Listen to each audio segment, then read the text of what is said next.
Vivimos absolutamente obsesionados con la perfección.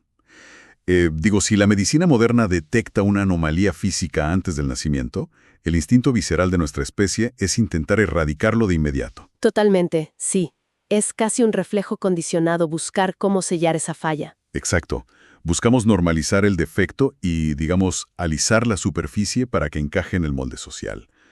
Pero en esta inversión profunda de hoy, vamos a explorar un universo literario bastante particular. Ujú. Y muy provocador, la verdad. Sí, muy provocador. Porque aquí elegir un cuerpo roto, o sea, elegir activamente nacer con una falla crítica en el sistema, no es una tragedia médica. Es de hecho la táctica de supervivencia más avanzada de un alma. ¡Qué locura!, ¿no? Es la prueba definitiva de evolución en este texto. Es fascinante. Hoy vamos a desentrañar los misterios de una obra llamada Minus Cumanus Volumen 1, El Umbral, escrita por Jesús Bernal Allende. Y para quienes nos acompañan, la misión de este análisis es destilar conceptos muy densos en reflexiones sobre el peso de existir. Y encantada de estar aquí para diseccionar esto, porque es un texto que nos obliga a auditar nuestra propia existencia, pero desde una perspectiva completamente extrahumana. Claro, desde afuera. Ajá. Lo que haremos es meternos de lleno, específicamente en la escena cero y el prólogo. Estos capítulos nos sitúan en el instante preciso antes de que una vida comience. Justo en la antesala, digamos. Exactamente, y para lograr este efecto narrativo, el autor Bernal Allende construye un marco filosófico que él mismo bautizó como ontopunk. Bien, vamos a desempacar esto. Porque detengámonos un segundo en ese término, ontopunk. Suena a algo que requeriría un posgrado en filosofía para entenderlo, pero la mecánica detrás es increíble. Sí, impone un poco el principio, pero es brillante. Si desglosamos la idea, la actitud punk, tradicionalmente, siempre trata sobre rebelarse contra un gobierno corrupto o una sociedad tiránica. Claro, el sistema opresor clásico. Ajá. Pero al añadirle el prefijo onto, que deriva de la ontología, el estudio del ser y la existencia, bueno, estamos hablando de una rebelión contra las leyes mismas de la física existencial. Es un desafío directo, o sea, frontal a la abrumadora densidad del mundo material. Exacto. Y esa resistencia a la densidad material es el motor gravitacional de toda esta mitología. El universo de Minus Human no asume que el mundo físico sea un lugar natural o deseable. Para nada. Lo trata como un entorno intrínsecamente hostil. Es un lugar asfixiante para la conciencia pura. Sí, como si la materia fuera una prisión de alta seguridad. Totalmente. Y para comprender cómo un individuo logra sobrevivir a esa asfixia, el texto nos transporta a lo que existe antes de la materia, un espacio infinito que llama el campo del alma. Y el texto establece de inmediato una paradoja muy curiosa sobre este lugar. Nos dice que en el campo del alma no existe el vacío. Lo cual rompe un poco la mente, porque uno piensa en el espacio antes de la vida y se imagina la nada. Claro, para la mente humana pensar en un espacio sin planetas, sin cuerpos sólidos, equivale a pensar en la nada absoluta. Sin embargo, el autor lo describe no como ausencia, sino como el aliento contenido antes de la primera palabra. ¡Qué imagen tan potente! Es pura tensión latente. ¿Sí? O sea, imaginemos una orquesta sinfónica masiva instantes antes de que el director comience la función. Si alguien entra a la sala con los ojos vendados, podría pensar que está vacía porque no hay sonido. Porque todavía no empieza la música. Exacto, pero la sala está saturada de potencial. Están los instrumentos afinados, la fricción del aire, la respiración de los músicos. El silencio en esa sala no es la falta de música, es el lienzo indispensable que permite que esa música exista. Me encanta cómo lo pones. Y en la arquitectura de este universo, ese lienzo silencioso tiene una personificación muy clara. Un ser llamado Padre Tiempo. Y lo intrigante de Padre Tiempo es que rompe por completo con el arquetipo de este dios microgestor, ese que mueve los hilos del destino humano a su antojo. Sí, el clásico dios titiritero. Aquí no es así. Para nada. El texto especifica que él no interviene en absoluto. Su función es puramente observacional y permisiva. Solo sostiene el espacio. Y flotando dentro de este silencio colosal que él sostiene, encontramos la materia prima de la vida material. los hilos. Ajá, que son básicamente frecuencias vibratorias que representan a las almas individuales. Y el ecosistema tiene categorías muy específicas. Sí, hay hilos grises, por ejemplo, que funcionan como semillas latentes, promesas amorfas esperando adquirir una forma concreta. Luego están los hilos blancos, que el texto describe como una luz prístina que jamás ha tocado la sombra. Son como la encarnación de la inocencia pura. Que suena lo ideal, ¿no? Pero luego están los verdaderos motores de esta historia. Los hilos dorados. Exacto. Los hilos dorados son una anomalía estadística enorme en este ecosistema. No flotan a la deriva como los grises o los blancos. Ellos resuenan. Y esa resonancia constante proviene de su densidad adquirida. O sea, son antiguos. Cargan con el peso físico y espiritual de haber caído al mundo material antes. Son ecos persistentes de cuerpos que ya fueron habitados. Almas marcadas permanentemente por la fricción implacable de vidas pasadas. A ver, espera, aquí tengo que plantear una objeción fundamental. Porque, históricamente, casi cualquier dogma religioso nos enseña que el objetivo supremo es alcanzar la pureza absoluta. Sí, llegar intactos, sin manchas. Exacto. Se nos inculca llegar al mundo impolutos, como esos hilos blancos, y evitar ensuciarnos. Entonces, ¿acaso romantizar las cicatrices de un hilo dolado no es un mecanismo de defensa? ¿A qué te refieres exactamente? Pues a una especie de positividad tóxica cósmica, como si el autor intentara hacernos sentir mejor con el hecho de que estamos profundamente rotos por los traumas de la vida. Ah, claro. Bueno, la perspectiva clínica moderna argumentaría exactamente eso. Dirían que estamos glorificando el daño para tolerarlo. Exactamente mi punto. Pero la física espiritual de Bernal Allende invierte esa lógica por completo. En el contexto ontopunk, la inocencia del hilo blanco es, de hecho, una vulnerabilidad letal frente al mundo material. O sea, ser puro te hace débil ahí abajo. Sí, totalmente. El valor supremo aquí no es la pureza estética, sino la capacidad de adaptación y resistencia. El hilo dorado no está dañado en el sentido de perder utilidad. Sino que está templado, me imagino. Exacto. Templado como el acero en el fuego. La experiencia de haber cruzado el umbral hacia la materia le otorga una masa crítica indispensable. Esa densidad acumulada es lo único que evitará que el alma se desintegre al chocar contra el cuerpo físico. O sea, el desgaste no resta valor, sino que es el combustible de su resonancia. Es una maravilla cómo lo plantea. El trauma se vuelve estructura. ¡Wow! Pero si esa resonancia dorada forjada en el trauma es el activo más valioso para sobrevivir a la existencia humana, surge una duda logística inmediata. ¿Por qué no todas las almas conservan esa memoria al nacer? Claro, porque para que el sistema funcione, tiene que existir un filtro entre el campo del alma y la tierra. Un mecanismo regulador, ¿no? Que determina quién cruza, cómo cruza y qué retiene. Ajá, y ese mecanismo está custodiado por 3 entidades que el texto denomina las tejedoras. Y ojo aquí, porque el autor se asegura de desmitificarlas visualmente. Sí, nos aleja de los clichés de la fantasía clásica. No son las típicas mujeres ancianas encorvadas sobre telares de madera manejando el destino. Para nada, el texto las define físicamente como intención convertida en movimiento. Operan en la frontera exacta donde la abstracción comienza a someterse a la gravedad de la materia. Y cada tejedora cumple una función, digamos, muy operativa. Sí, una de ellas teje los patrones inmutables, lo que siempre ha sido, el pasado absoluto. Otra se encarga de anclar el presente, introduciendo pequeñas irregularidades o puertas imprevistas en la trama. Pero la tercera tejedora es la que altera por completo nuestra comprensión de la mortalidad en este universo. Ella sostiene unas tijeras. Unas tijeras que no cortan la materia y, sorprendentemente, tampoco cortan la vida. Cortan la duración. Exacto. Cuando esas tijeras actúan, el alma no experimenta aniquilación. Simplemente cambia de estado y regresa a la frecuencia que siempre fue en el campo del alma. Es decir, esto despoja a la muerte de su fatalismo trágico. Transforma la idea de la muerte, de ser un abismo final, a un simple cambio de fase térmica. Las tijeras dictan básicamente el límite de tolerancia. ¿Cuánto tiempo puede una frecuencia soportar la opresión física antes de requerir una extracción de emergencia de vuelta al origen? Es como apretar el botón de pánico cósmico.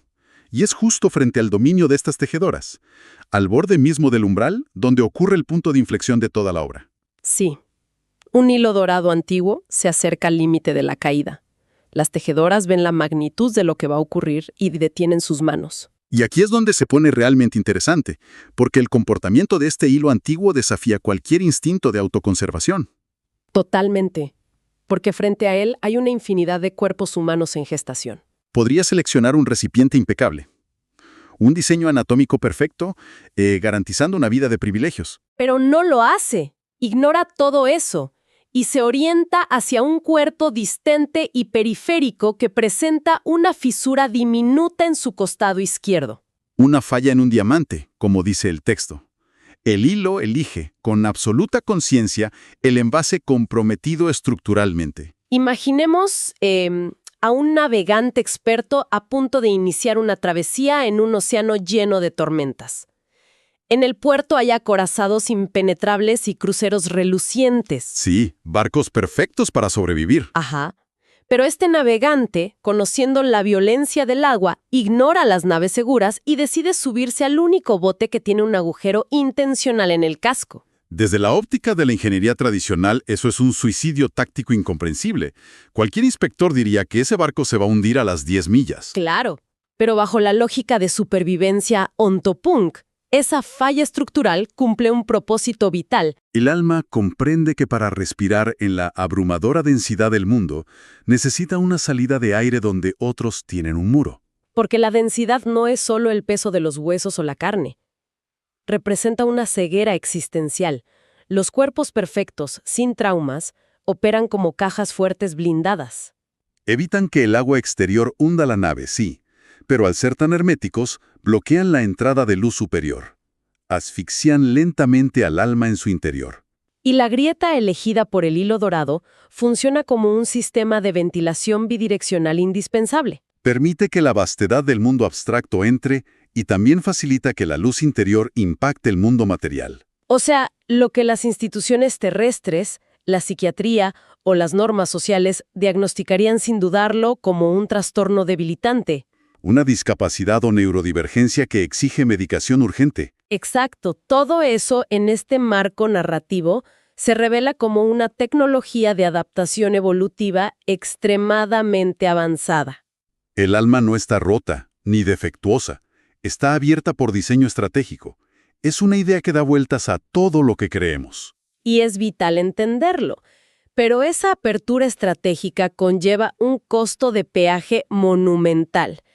Una vez que toma la decisión, el hilo dorado ingresa a un espacio intermedio. Empieza a caer hacia la densidad, adentrándose en lo que el prólogo define como la sola de transición. Ahí es donde se redactan las cláusulas de su nuevo contrato de vida. Es un entorno de vértigo. Porque el alma ya comienza a experimentar la brutal fuerza de la gravedad material, y la memoria de su estado puro empieza a fracturarse. Y en ese momento crítico, intenta comunicarse con Padre Tiempo para entender las reglas del juego. Pero recordemos que Padre Tiempo es un mutismo perpetuo. Sí, no le va a dar un manual de instrucciones hablado. Así que esta conciencia tiene que hacer un esfuerzo analítico masivo para traducir ese silencio cósmico infinito. Tiene que decodificar conceptos tangibles. Y el resultado de esa traducción arroja una revelación súper áspera sobre la burocracia del mundo denso. El silencio le dice, básicamente, algunos cuerpos vienen con opciones preinstaladas, otros vienen con manuales incompletos. El tuyo viene con una grieta de fábrica. Y la prueba no es cómo reparar esa fisura. La gran pregunta del abismo es, ¿qué lograrás ver a través de ella? Eso legitima de inmediato la grieta como una ventaja táctica, como un lente óptico de alta precisión que los cuerpos sellados jamás tendrán. Pero la traducción del silencio no se queda en validaciones románticas, ¿verdad? No, para nada. Arroja una advertencia operativa francamente aterradora. El alma extrae de la inmensidad el conocimiento de que en el plano material habrá quienes intenten vender lo que ella recibe gratis. Y quienes la persigan implacablemente por tenerlo sin pagar. Le advierten que la claridad de visión obtenida por esa grieta será tratada como mercancía de lujo por unos y criminalizada como herejía por otros. Es fuertísimo. Y aquí, mira, necesito hacer una pausa, porque esto plantea una duda importante. Resulta muy chocante que un reino abstracto ya advierta sobre dinámicas humanas tan corruptas como la explotación capitalista o la mercantilización de los dones. Sí, parece raro al principio. Suena como si el autor, digamos, estuviera inyectando sus propias frustraciones sociopolíticas modernas en un plano metafísico donde no pertenecen, ¿no crees? Bueno, esa incomodidad analítica es exactamente el blanco al que apunta el género ontopunk. La narrativa de Bernal Allende rechaza la idea reconfortante de que la explotación o la intolerancia sean simples fallos modernos. Ah, o sea que no son inventos de la sociedad industrializada. Exacto. La premisa cosmológica es mucho más oscura. Plantea que la opresión y el utilitarismo son leyes físicas incrustadas desde el inicio en la propia densidad estructural de la materia. Como si la materia en su estado básico sintiera aversión hacia lo etéreo y buscara controlarlo de forma automática. C. La hostilidad sistémica hacia alguien diferente no es un problema sociológico reciente que podamos legislar. Es una respuesta autoinmune programada del mundo físico intentando neutralizar una frecuencia que lo amenaza. Si alguien tiene una visión cristalina, gracias a su grieta perceptiva, la maquinaria humana va a reaccionar. Intentará aislar esa visión, empaquetarla y monetizarla. Como la nueva cura milagrosa, tal cual. Y si el portador se rehúsa a participar en esa comercialización, Si simplemente ejerce su derecho a ver de forma libre, el sistema lo clasifica de inmediato como una anomalía peligrosa. se convierte en el enemigo público número 1. Es una cantidad aplastante de terror psicológico para una conciencia que está a punto de nacer. Saber que el lente que te permite respirar es el mismo rastreador que atraerá a tus cazadores. Pero el texto no le da respiro al hilo dorado. No, porque justo después colisiona con el primer costo material, un costo directo y devastadoramente personal que exige la aduana del mundo físico. En la oscuridad de la zona de transición, la trayectoria del hilo dorado es interceptada por otra frecuencia, y no es dorada pura. Es una estructura blanca atravesada por profundas vetas doradas. Evidencia de que lleva mucho tiempo en la materia. Estamos hablando del alma de la madre. Una frecuencia que lleva aguardando este cruce durante 8 ciclos completos. El contacto entre ellas ocurre sin palabras, es una transferencia pura de resonancias. La madre proyecta su intención de anclar el alma dorada a la carne. Pero la física, detrás de este nacimiento, esconde una verdad atroz. El texto, y aquí el autor no usa metáforas suaves, revela que el parto será el último evento biológico de la madre. Sí, su anatomía humana carece de la integridad estructural necesaria para soportar la fricción de un alma que requiere esa fisura en particular. La grieta exacta que el hilo necesita como ventilación actuará como una onda de choque expansiva que desgarrará de forma irreversible el cuerpo materno desde adentro. Es la aplicación más cruda de la física ontopunk. Cuando una frecuencia dorada ancestral intenta forzar su paso usando un recipiente que exige estar incompleto para funcionar, hay un colapso. Para que esa luz pueda cruzar la barrera sin extinguirse, el contenedor original, o sea, el cuerpo de la madre, debe estallar. El mecanismo que salva al hijo es el detonador que destruye a la madre. Usando la analogía de la ingeniería eléctrica, es como conectar un generador industrial enorme a un cableado residencial. El circuito original se funde irremediablemente para que el pulso pase. Pero si trasladamos esa física fría a la condición humana, sugerir que la entrada de alguien extraordinario requiere la destrucción absoluta de quien le da vida? Suena súper trágico. Demasiado. ¿Acaso esto no condena al hilo dorado a existir aplastado bajo un complejo de culpa insoportable? En la lógica terrenal, heredas una deuda moral impagable. Y es precisamente en este dilema donde la genialidad conceptual del autor separa su obra de la moralidad estandarizada. Elimina la culpa. Literalmente la erradica. Hay una declaración crucial de la madre donde asegura que en este acuerdo no hay deudas. Porque la gratitud y la culpa son conceptos transaccionales propios del mundo denso. Exacto. En el campo del alma, la lógica transaccional es reemplazada por un reconocimiento armónico. La madre no muere por ella en un rol de mártir pasivo devorado por un parásito. Muere con ella, en perfecta sincronía. El autor las define como dos notas de un acorde complejo. Un acorde que solo puede sonar si las dos frecuencias vibran juntas en el momento exacto y si una de ellas se apaga irrevocablemente al terminar. Qué imagen acústica tan hermosa y tan destructiva a la vez. Esa formulación reestructura la tragedia biológica y la convierte en un imperativo acústico. Elimina la dinámica de víctima y verdugo. Ambas frecuencias aceptan las condiciones de ejecución con una comprensión total de su función. La extinción de una nota no es un asesinato, es el requisito físico indispensable para que la frecuencia logre anclarse en la materia. Y con esto alcanzamos el vértice narrativo del prólogo. El hilo dorado está en el umbral, procesando todo.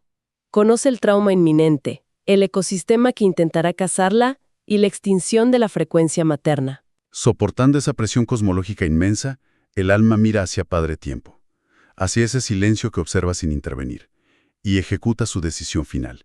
Transforma todo ese vacío en la afirmación más radical de supervivencia que te puedas imaginar. El alma articula internamente su última declaración antes de caer. Acepto la grieta si viene con la vista. Valida que el precio de la percepción profunda justifica el dolor de la ruptura. Y tras esa afirmación, abandona toda resistencia. Pero de inmediato, el autor nos arranca de esa abstracción metafísica y nos estrella brutalmente contra el pavimento de la realidad física. Sí, cierra la escena con un corte que hiela la sangre. La línea final dice, en algún lugar del mundo físico, una mujer comenzó al gritar. ¡Qué colisión narrativa magistral! Es el impacto exacto donde el desapego filosófico choca a miles de kilómetros por hora contra la manifestación más instintiva y sangrienta de la vida. El primer sonido de ese acorde cósmico en la Tierra es un desgarro de dolor. Y bueno, navegar por esta arquitectura opresiva del ontopunk nos deja con cuestionamientos implacables. Sí, sobre cómo hemos construido nuestras propias narrativas de bienestar y salud. Esta obra ataca directamente la obsesión clínica de la superación personal, especialmente cuando se entiende como un procedimiento para reparar todo lo que la sociedad considera desviado. Nos siembra la duda de que tal vez el objetivo de existir no sea sellar con cemento nuestras fracturas, Sino desarrollar la tecnología espiritual para mirar a través de ellas, para decodificar un mundo que los diseños perfectos jamás tendrán la capacidad de comprender. Totalmente de acuerdo. Y para cerrar este análisis profundo, dejemos una idea flotando para quienes nos escuchan hoy. Imaginemos nuestra propia historia médica o psicológica a través del visor de esta obra. Viendo nuestras propias grietas. Y antes que debemos ocultar. Si resulta que son sistemas de ventilación tácticos. Exacto. Calculados milimétricamente y elegidos por nuestra esencia para sobrevivir a la asfixia de la normalidad. Entonces emerge una pregunta súper perturbadora que debemos llevarnos. ¿Qué parte de nosotros estamos intentando sanar a la fuerza? Esa es la clave. ¿Qué parte fundamental de nuestra identidad llevamos décadas enteras intentando silenciar, medicar o encajar en las expectativas del sistema, ignorando que esa supuesta falla fue el único requisito innegociable que nuestra alma puso sobre la mesa para aceptar venir a este mundo? Quizá nuestra maquinaria nunca estuvo defectuosa. Quizá desde el principio simplemente estábamos configurando el sistema para soportar el impacto de la luz. ¡Qué reflexión tan brutal! Definitivamente. Ha sido un viaje increíble a través de este texto. Muchas gracias por acompañarnos en este análisis. Hasta la próxima inversión profunda.